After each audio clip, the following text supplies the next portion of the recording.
চুরি করতে এসে চুমু খেয়ে পালালো চোর। শুনেছেন এমন ঘটনা আগে? বাস্তবে ঘটেছে কিন্তু।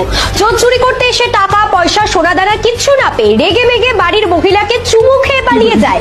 হাস্যকর মনে হলেও চরম অপরাধ।